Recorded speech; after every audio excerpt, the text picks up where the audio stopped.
Sí, ¿verdad?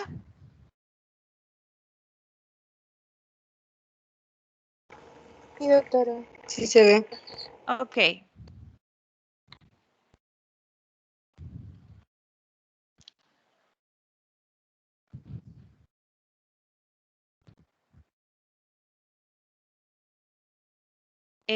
Vamos a revisar, aquí este es el contenido, miren, de la primera clase, ¿verdad? Que son, vamos a revisar, esto creo que ustedes ya llevaron también la asignatura de microbiología, tengo entendido, ¿verdad? Entonces ya vieron con más detalle, pero solo es para que recordemos algunas cosas, por ejemplo, las vías de entrada de los microbios, la siembra y diseminación de los microbios dentro del organismo, los mecanismos de lesión, evasión inmunitaria.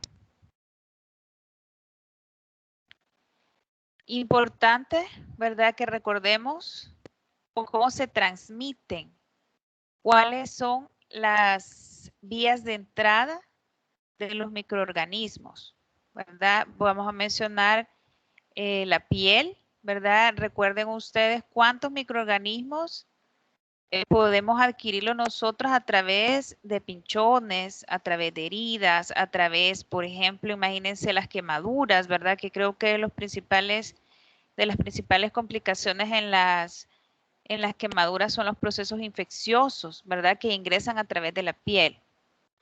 También la inhalación, ¿verdad? A través del aparato urogenital, a través de las bacterias o de los microorganismos que forman parte de la flora normal de ese sitio, y hay algún evento, alguna situación que altera esa flora y se pueden adquirir los microorganismos. A través del tubo digestivo, ¿verdad? Muchas de las enfermedades, permítame, que hay personas que están esperando en la sala de espera, dice. Permítanme.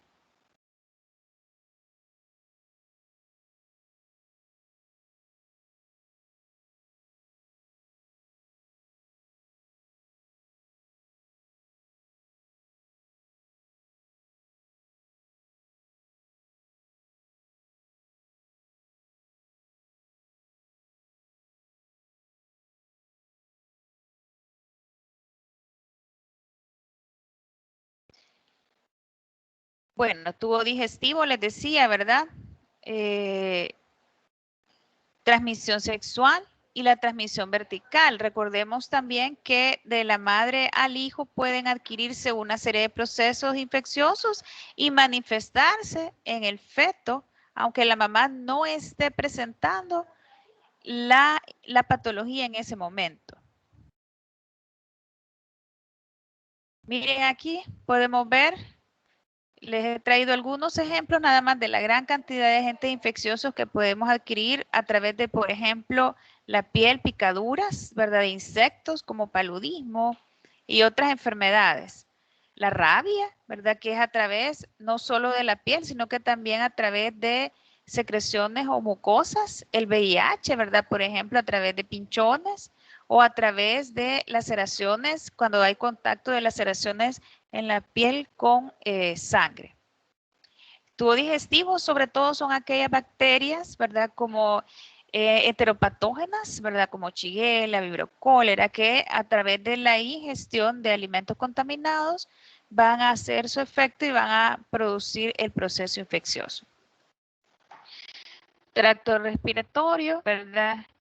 ¿Qué les parece este tejido? ¿Qué órgano les parece? A ver, de vez en cuando les voy a ir haciendo preguntitas solo para corroborar que no se me hayan perdido la conexión, jóvenes, y que me estén escuchando, ¿me escuchan? Sí, doctora, escucho. Sí. Ok. ¿Qué tejido es este? Pulmón.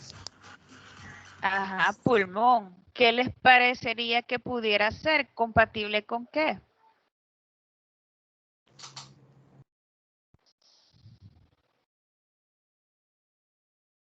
A ver, dos diagnósticos aquí, dos diagnósticos así. Si ustedes tuvieran este pulmón de una persona, ¿qué diagnósticos me le dieran? EPOC.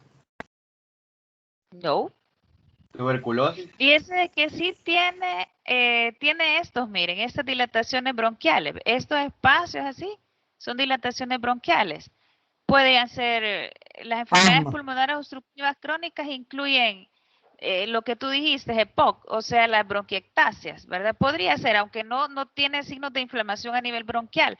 Pero si esto, miren, todas estas consolidaciones en la periferia del parénquima y en algunas aquí también en el centro, esto más que todo a mí me orienta a dos cosas, o que es un proceso neumónico, ¿verdad? Bacteriano, como por ejemplo estreptococo, ¿verdad? O podría ser otro proceso bacteriano como las micobacterias, ¿verdad? Y tuberculosis. Podría ser, ¿verdad? Entonces, a través del tracto respiratorio y a través del tracto genitourinario, sobre todo aquellas, por ejemplo, procesos infecciosos a nivel cérvico-vaginal. Este es un cervix, miren. Aquí este es el orificio cervical externo. Es lo que tiene este cervix. Si ustedes lo vieran, a ver, con lo que han aprendido, ¿cómo lo describieran? ¿Qué le ven a este cervix?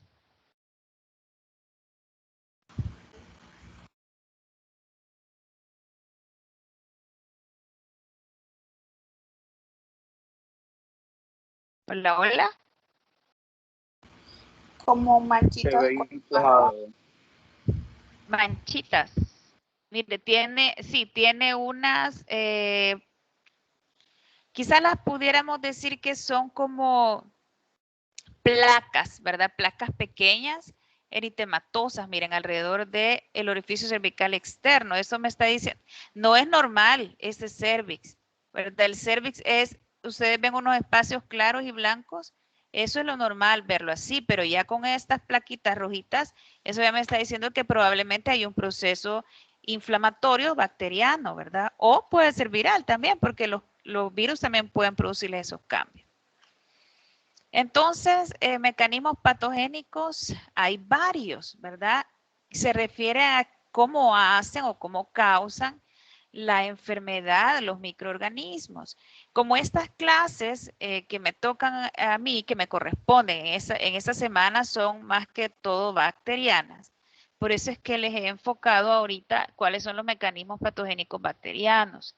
Sin embargo, cada microorganismo tiene sus mecanismos patógenos específicos, por ejemplo, virus, por ejemplo, hongos, ¿verdad? Pero eso lo van a ver ustedes en las clases de enfermedades virales y hongos. Entonces, las bacterias enteropatógenas causan enfermedades digestivas de varias formas, ¿verdad? Contaminando los alimentos. Imagínense que por ejemplo, Staphylococcus aureus, libera toxinas, ¿verdad? Que contaminan los alimentos. Y ustedes van a tener la oportunidad de escuchar esas famosas intoxicaciones alimentarias, ¿verdad? Las intoxicaciones alimentarias son las contaminaciones de los alimentos por las toxinas de Staphylococcus aureus. Es el más frecuente, aunque pueden haber otras bacterias implicadas, ¿verdad? Podemos también tener unión al epitelio y proliferación de la capa de moco. Esto lo hace Vibrio cólera y E. coli enterotoxígena, ¿verdad? Cuando ya se unen al epitelio, empiezan a proliferar, liberan exotoxinas. Luego tenemos adhesión e invasión de la mucosa. La invasión a la mucosa la hace característica de algunas especies de bacterias, de algunos tipos de bacterias. Por ejemplo, Shigella, Salmonella, que pueden darnos disentería o heces sanguinolentas, ¿verdad? Y es por ese mecanismo de que han invadido la mucosa y están destruyendo el epitelio, ¿verdad? Lo otro es que pueden hacer usos fraudulentos de vías de captación de antígeno. Esto lo hacen virus como el poliovirus, ¿verdad? Que lo que utilizan son a las células M. Las células M son células epiteliales que están dentro de tejido linfoide, sobre todo en el intestino están. ¿Cómo se llaman las estructuras que tienen el tejido linfoide en el intestino, jóvenes?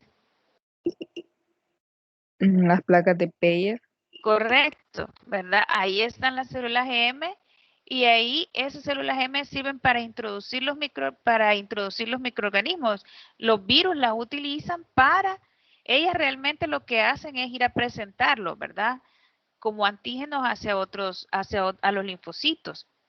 Pero estos virus los utilizan para introducirse hacia las células epiteliales. Y por eso se denomina este mecanismo patogénico como uso fraudulento de estas vías de captación.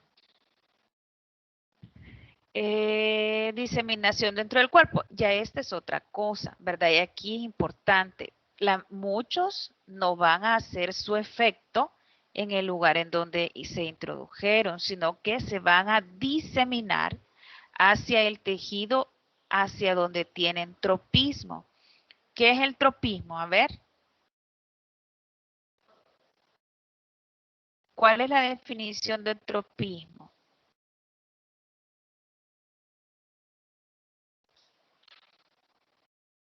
Hola, ¿me escuchan? ¿Alguien que me diga qué es tropismo? Creo que es solo el hecho de moverse o el movimiento. Casi no le escucho, fíjese.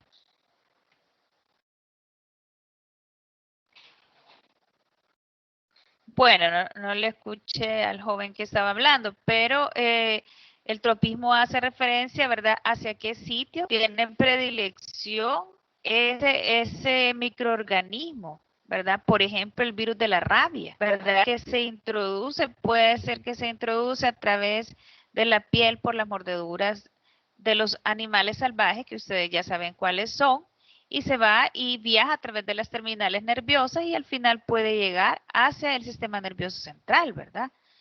Así pueden haber otros, por ejemplo, el virus de la varicela, que puede introducirse también a través de la inhalación de las gotitas de saliva y contaminarse y viajar hacia el sistema nervioso, ¿verdad? Y albergarse ahí. También pueden diseminarse por los mismos neutrófilos, como están aquí, ¿verdad? Ejemplificados, por los macrófagos, como lo hace Mycobacterium tuberculosis.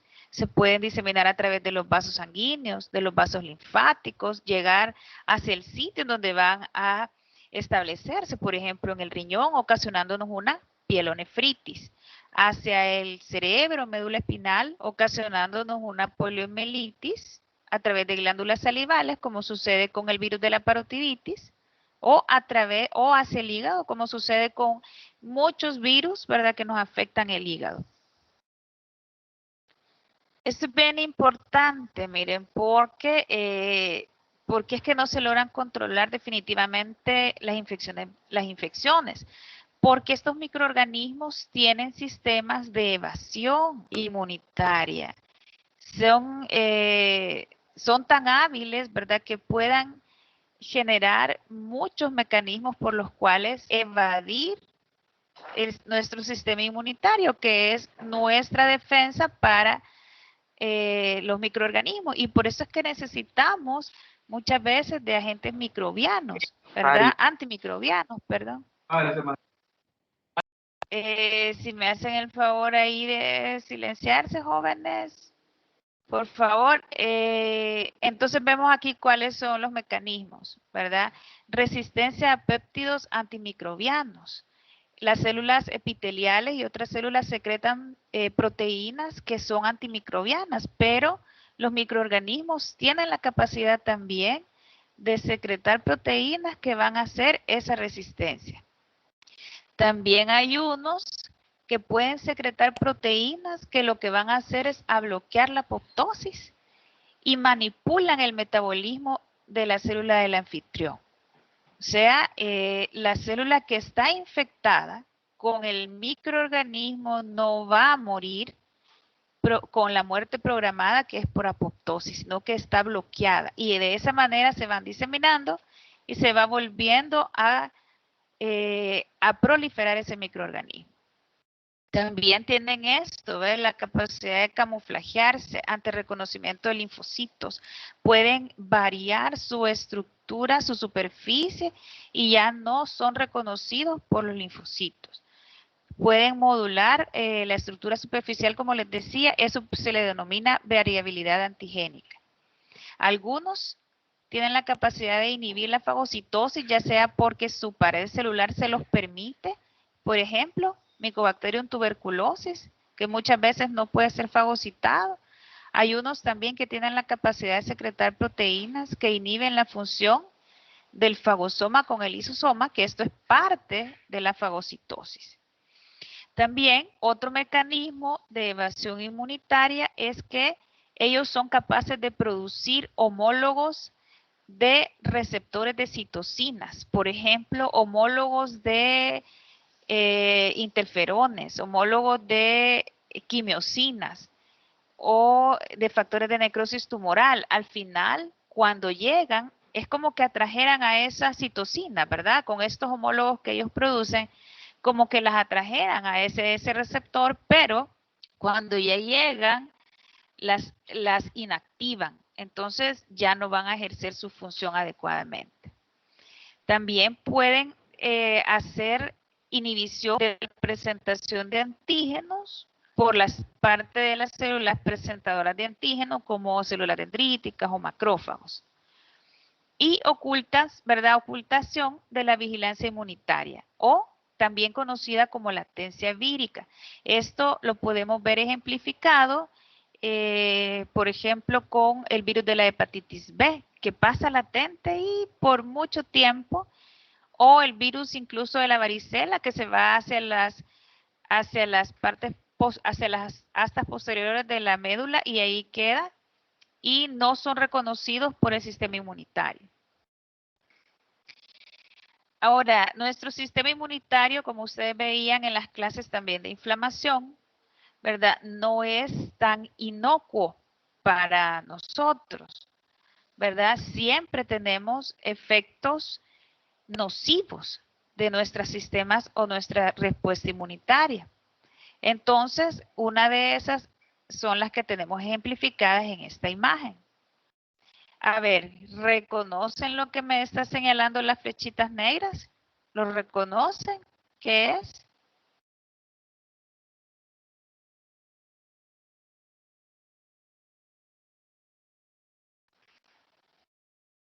Jóvenes, ¿me están escuchando? Sí. Ok. Sí. ¿Qué miran ahí? ¿Qué miran en este donde está el puntero láser?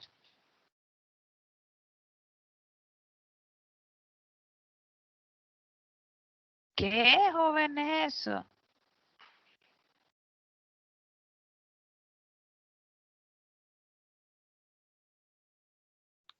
Doctora, Hola.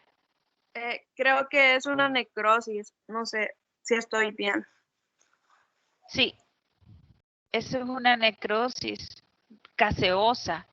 Eso es un, miren, granuloma. A ver, ¿cuáles son los componentes del granuloma?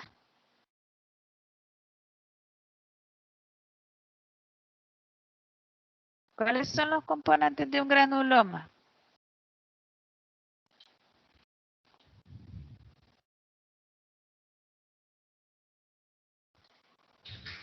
Aparte de la necrosis, ¿qué otra cosa podemos encontrar? Ajá. Una fibrosis. Fibroblastos. Podemos encontrar fibroblastos. ¿Qué más? ¿Esto alrededor de la necrosis qué es? Los neutrófilos. Las células No. gigantes. Podemos encontrar células gigantes, ¿verdad? Multinucleadas. Esto de alrededor son células macrófagos epitelioides. Y los negritos, miren esos chiquititos, los linfocitos, ¿verdad? Bueno, entonces la inflamación granulomatosa es parte de ese efecto nocivo que me puede dar mi sistema inmunitario, ¿verdad? Porque al final el problema... ¿Hola? Y todos los microorganismos pueden generar esta evasión inmunitaria. Pueden tener esta evasión inmunitaria o solo son enfermedades específicas. Correcto. Muchos, la mayoría lo pueden hacer. La mayoría, ¿verdad? Por eso es que ustedes ven que van surgiendo nuevos antimicrobianos, ¿verdad? Porque, y esto de las evasiones inmunitarias, de la variabilidad antigénica, también está supeditado, por ejemplo, al uso indiscriminado de antibióticos. Y eso es con lo que ustedes tienen que tener cuidado cuando ya empiecen a prescribir tratamientos, porque hay bacterias que pueden ser tratadas fácilmente con uno de de un antibiótico de poco espectro, ¿verdad? O de bajo espectro como amoxicilina, digamos. Pero imagínense ustedes tratan a una bacteria así, con uno de amplio espectro, le van a ocasionar, ¿verdad? Que pueda generar resistencia y puede tener variabilidad antigénica. Entonces, por eso es que se dan estos mecanismos. Y al final después tenemos problemas porque ya no les hacen efecto los tratamientos.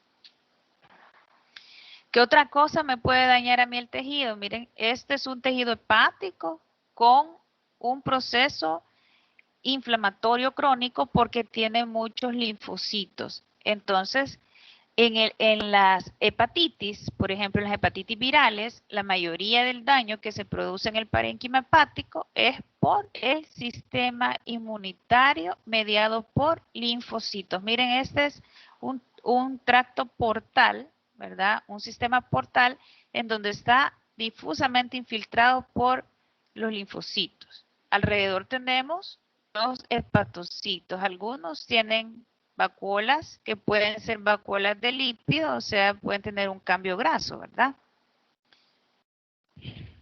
Otra cosa, otro efecto nocivo, por ejemplo, que se creen anticuerpos, ¿verdad? Porque haya ingresado ese microorganismo y se me formó un anticuerpo, esto que está representado aquí es un glomérulo, miren, y tiene, ese glomérulo tiene estas células que les estoy señalando aquí con el puntero, que son neutrófilos, ¿verdad? Entonces, se pueden formar complejos que se van a depositar a nivel de los capilares glomerulares, secundario a que se produjo una infección. Y en esta, miren, los complejos o los anticuerpos pueden irse a depositar en las válvulas cardíacas y ocasionarme ese daño. O sea, el daño no fue tanto producto del microorganismo, sino que de mi sistema inmunitario. Ahora, esto también ténganlo en cuenta, porque esto les va a servir a ustedes cuando ya estén. Miren, los patrones morfológicos de respuesta inflamatoria de las infecciones, no todas se presentan iguales. Sin embargo, si vemos algunas, por ejemplo, las supurativas o purulentas, como las que estamos viendo aquí, miren, esos son septos alveolares, en el centro hay neutrófilos, ese es un pícula ósea y hay un acúmulo de neutrófilos. Eso se conoce como inflamación purulenta o supurativa. ¿Cuáles son los agentes que más frecuentes me las van a dar? Ajá.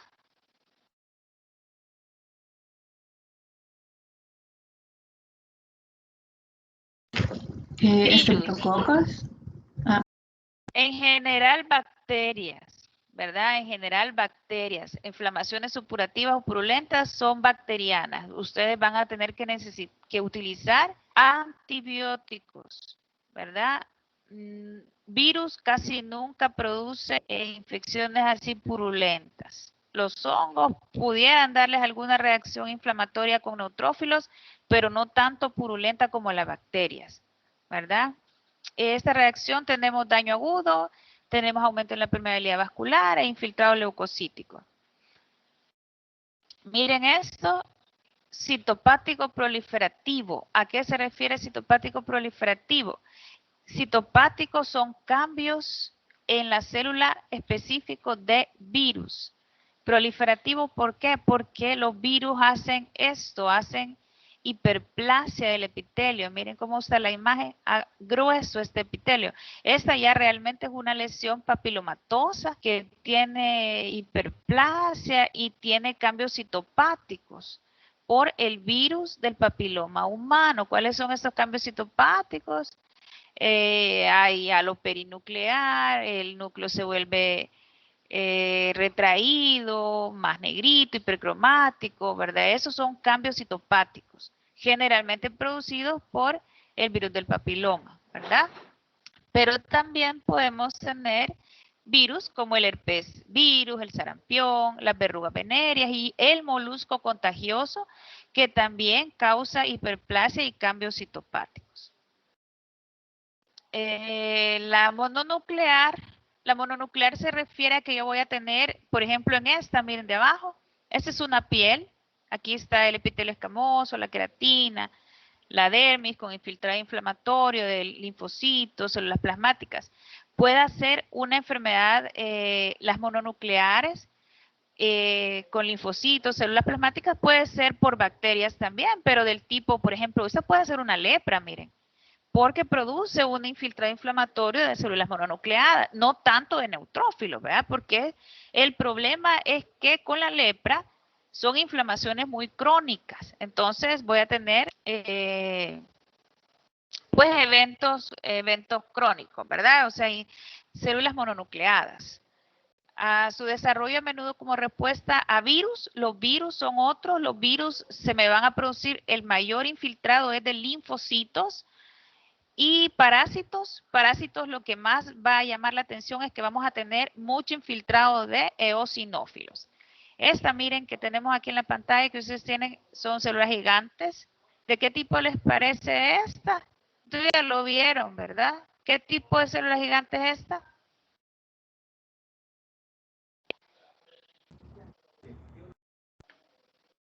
Tipo Langhans, ¿verdad? Ojalá se hayan acordado. De ahí también podemos tener, miren, necrosis tisulares. ¿Por qué los agentes microbianos creen ustedes que pueden producir necrosis?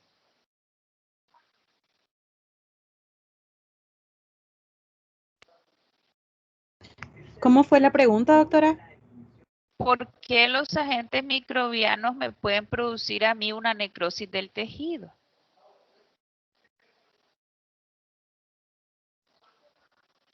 Fíjense de que no todos producen necrosis, ¿verdad? Por ejemplo, puede ser es una necrosis de tejido muscular, de tejidos blandos, también de la fascia del tejido. Hay microorganismos que ocasionan fascitis necrosante. Hay unos que porque invaden, obstruyen, ocasionan trombos en los vasos sanguíneos, y hay otros porque causan directamente las lesiones vasculares y se interrumpe el flujo sanguíneo. Entonces, por eso se van a estar presentando con necrosis. Este es un corte de tejido hepático en donde se ven áreas, miren aquí, de necrosis. Puede ser una infección viral, como en el caso de una hepatitis B, una hepatitis C, que esté ocasionando ese efecto. ¿Qué otro patrón morfológico me pueden dar? Inflamaciones crónicas y cicatrización. Miren este parásito, esquizosoma enquistado. Miren, el parásito está en la mucosa de la vejiga urinaria. Y el problema con este esquistosoma es que puede ocasionar fibrosis y limitación de la distensibilidad de la vejiga, ¿verdad? Y esa inflamación crónica puede estarle dando después problemas para la micción. En este de aquí se ha traído porque es un proceso de cicatrización secundario a que hubo una infección viral, y al final, después de la hepatitis que hubo, se me originó un proceso cirrótico, ¿verdad? La cirrosis es la formación de estos septos gruesos que hacen el parénquima todo nodular, miren. Entonces ahí ya difícilmente puede regresar a su estado normal. Aquí un resumen. ¿Cuáles son los tipos de respuesta? Como les expliqué en las imágenes anteriores, supurativas purulentas, miren ejemplos, neumonías estafilocócicas, los abscesos tisulares. Los abscesos son infecciones polimicrobianas, inflamación mononucleares granulomatosas, tuberculosis, sífilis, citopáticas proliferativas, virus del papiloma humano, virus del herpes, y también les decía el molusco contagioso, ¿verdad? Necrosis tisular, Clostridium perfringens, que es el que les decía que puede cursar con necrosis de los tejidos blandos, con fascitis necrosantes. También el ejemplo, la imagen que les ponía de la hepatitis B. Inflamaciones crónicas con cicatrización, como ya veíamos los esquistosomas, pero también las hepatitis crónicas, ¿verdad? Y importante, podemos tener procesos infecciosos, pero sin ninguna reacción inflamatoria, ¿verdad? ¿En qué casos? Personas con inmunodepresiones profundas, o sea, personas con cánceres, ¿verdad? Ya progresados y ya bien avanzados, ¿verdad? O, por ejemplo, con uso de grandes dosis de corticosteroides también. Entonces, ¿qué bacterias? Miren, más frecuente, pues, micobacterias atípicas como Mycobacterium avium, que pueden estar dando algún proceso infeccioso, o mucormicosis, que son hongos que afectan a la línea media y que son pacientes, miren, trasplantados también en médula ósea que cursan con neutropenia, entonces no van a poder contrarrestar esta infección. A ver, ¿cómo creen ustedes que puedo yo detectar un microorganismo? En las técnicas especiales. A ver, menciónenme dos, por lo menos. Grocot. ¿Perdón? Grocot. Técnicas especiales, técnicas de inmunistoquímica, así se llaman esas. ¿Este qué es? Este que les estoy señalando.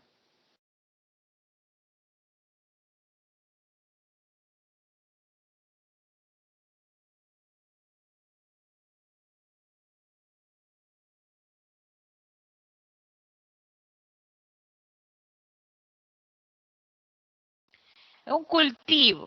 Podemos tener cultivos para ver qué por ejemplo, si yo les reporto una inflamación granulomatosa, pueden pensar en que sea lepra, que sea micobacterium, tuberculosis, pero lo podría saber cultivándolos. Esto de aquí son, ¿qué otras técnicas? Por ejemplo, los tejidos, ¿verdad? Hacerles estudios histológicos. Miren, aquí podemos evidenciar estas que son inclusiones virales, ¿verdad? Y aquí que logramos ver estas estructuras algo lejos, ¿verdad? Pero si se logran identificar, son hongos. Entonces también podemos, como tú dijiste, Grocot o incluso Paz nos puede ayudar, ¿verdad? También podemos identificarlos por pruebas bioquímicas o serológicas para decirnos, por ejemplo, si les enviáramos PCR con técnicas moleculares, ¿verdad? Para ver qué tipo de microorganismo es el que está infectando. Entonces, todos esos me pueden ayudar a mí para hacer un diagnóstico de agentes infecciosos. Tinciones especiales, como ya estábamos mencionando, ¿verdad? La tinción de Gram, que para la mayoría de bacterias me puede ser útil. La ácido resistente, que puede ser importante para micobacterias o nocardias. Las tinciones argénticas, aquí se incluye la tinción de Grocot, ¿verdad? Que son a base de plata. Hongos, legionelas, neumocistis. El Paz, que también me ayuda para las amibas y hongos. El musicarmín, que me ayuda para este específico hongo, miren el criptococo. El Giemsa, ¿verdad? Para Campylobacter, Leishmania, parásitos del paludismo. Tinciones con anticuerpos, el cultivo que ya les había mencionado y sondas de ADN. Aquí solo para que vean ustedes cómo se ven con las tinciones de Gram para evidenciarlas si son Gram negativas o Gram positivas. Las ácido alcohol resistentes, miren estos bacilos, ¿verdad? Como es su color fucsia casi, ¿verdad? Que puede ser aquí, como les digo, puede ser Mycobacterium tuberculosis, puede ser Mycobacterium avium. Para saberlo, yo tendría que cultivarlo. El Giemsa, ¿verdad? Como para bacterias intracelulares como Trypanosoma cruzi, Musicarmín, miren, el criptococo. Estas son las argénticas, cómo ha coloreado estas estructuras levaduriformes de color café y el fondo pues los colorea verde. Entonces, las enfermedades bacterianas, que ya en las próximas clases vamos a hacerlas de una manera más específica, son procariotas, la mayoría están rodeados por una pared celular que está compuesta por peptidoglicanos. Tenemos dos formas, las que son gram positivas, ¿verdad? Que tienen una pared muy gruesa y otras que son paredes finas rodeadas por una membrana exterior. Y esos dos microorganismos no tienen pared celular. ¿verdad? El micoplasma y el ureoplasma. Se clasifican, como les había mencionado, en base a la tinción de grano, ¿verdad? En base a su forma también, si son cocos redonditas, esféricas, o si son basiliformes, alargadas, en base a la necesidad de oxígeno. Si son anaeróbicas, son las que no necesitan oxígeno. Si son aeróbicas, son las que necesitan. O hay algunas que son facultativas, ¿verdad? Que pueden adaptarse a cualquier medio. Miren aquí solamente ejemplo, ¿verdad? Intracelulares obligados, clamidia trachomatis, que son causantes de enfermedades de transmisión sexual, uretritis, las extracelulares como la estreptococo neumonía que dan neumonías, o las intracelulares facultativas como Mycobacterium tuberculosis. Bueno, entonces, ¿cuáles son los mecanismos por lo que me lesiona una bacteria a mí la célula? Hablamos de virulencia, ¿verdad? Virulencia de una bacteria es aquella capacidad que tiene para adherirse, y no solo para adherirse, sino que también para lograr invadir esa célula, ese tejido, y llegar a liberar toxinas. Entonces, las bacterias patógenas logran su capacidad de ocasionar enfermedad mediante genes de virulencia que se denominan plásmidos y bacteriófagos. ¿Qué son estos? En estos van contenidos genes, como dice aquí, genes virulentos, genes que llevan la capacidad de generar la enfermedad y se transmiten de una bacteria hacia otra bacteria, o sea, de la bacteria madre a la bacteria hija, ¿verdad? Entonces, a través de plásmidos y bacteriófagos podemos tener la lesión bacteriana, o lo que tenemos aquí también, miren, forman biopelículas de polisacáridos. Ellos secretan esos polisacáridos, las bacterias, y en esos polisacáridos ellas pueden acumularse y sobrevivir porque les proporciona un medio en el que ellas pueden tener sus nutrientes y pueden estar proliferando. Entonces, esa es otra manera, otro mecanismo de cómo ellas tienen la capacidad de ser virulentas, de provocar una enfermedad. Lo otro, las bacterias tienen esa capacidad de adhesión, ¿verdad? Miren, con estas proyecciones que pueden ser adhesinas o pueden ser pilis, ¿verdad? Que son proteínas que se emiten desde su superficie y les va a permitir unirse al tejido. Ahora, estas son extracelulares, pero también hay intracelulares, ¿verdad? Ellas pueden utilizar un sistema inmunitario para lograr introducirse a los macrófagos, que se conoce como sistema de secreción de tipo 3. ¿Qué es este sistema de secreción de tipo 3? Estas son utilizados, ese sistema, por bacterias gram negativas, y lo que usan son unas especies de prolongaciones proteicas en forma de agujas, ¿verdad? Que forman poros en las membranas de la célula y pueden ahí modificar el citoesqueleto de la célula del anfitrión. Y al final, cuando modifican ese citoesqueleto, va a permitirles introducirse hacia esa célula. Ese es el mecanismo que las bacterias intracelulares utilizan para llegar hacia el interior del anfitrión. Lo otro es que hay muchas bacterias que utilizan toxinas, ¿verdad? Las toxinas pueden ser adheridas a la misma bacteria y otras pueden ser liberadas. Las que son adheridas o las que actúan como endotoxinas, por ejemplo, son los lipopolisacáridos de las paredes bacterianas. Entonces, ¿cuál es lo importante? Que estas endotoxinas inducen a la producción de citocinas inflamatorias, son mediadores inflamatorios y factores quimiotácticos. Con esto, las bacterias, por su polisacárido, van a atraer las células inflamatorias, van a llamar a los neutrófilos y de esa manera inicia toda la cascada inflamatoria. O puede ser que sean exotoxinas, ¿verdad? Que sean liberadas por las bacterias y vayan a actuar a lugares distantes o a lugares diferentes que en el sitio donde están. Pueden clasificarse, ¿verdad? Pueden haber varios tipos de exotoxinas, pueden haber enzimas, proteasas, ¿verdad? Que degradan proteínas, hialuronidasas o coagulasas que pueden degradar en sí un tejido, por ejemplo, matriz extracelular o membrana basal. Entonces, esas enzimas son liberadas como parte del proceso patogénico de una bacteria.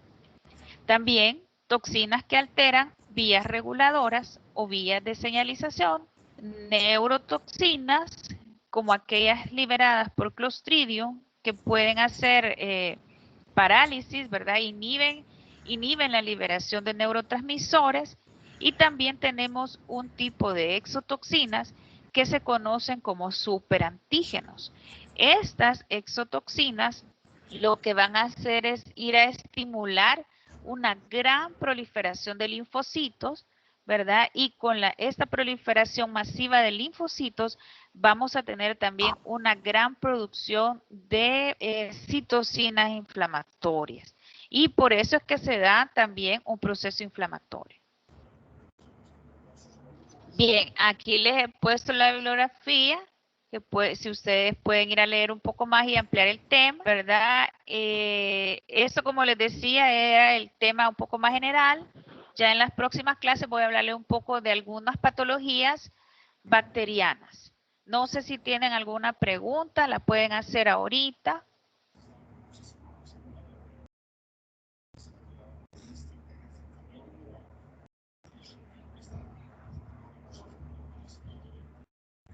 Hola, hola. Doctora, solo tengo una consulta. Dime. Te escucho algo suave, algo lejos, pero voy a tratar de... Si puedes hablar un poco más fuerte. Ok, doctora. Quisiera preguntarle de que en el momento que usted explicó acerca de cómo es que se da la necrosis, también podríamos incluir allí la sobreexposición acerca de una bacteria para que se dé una necrosis, o solamente las que usted nombró. Sobreexposición, ¿a qué te referirías? Como por ejemplo... Como por ejemplo, no sé si el término sería bueno decirlo, como estresar mucho a las células, darles demasiado bacterias, no sé.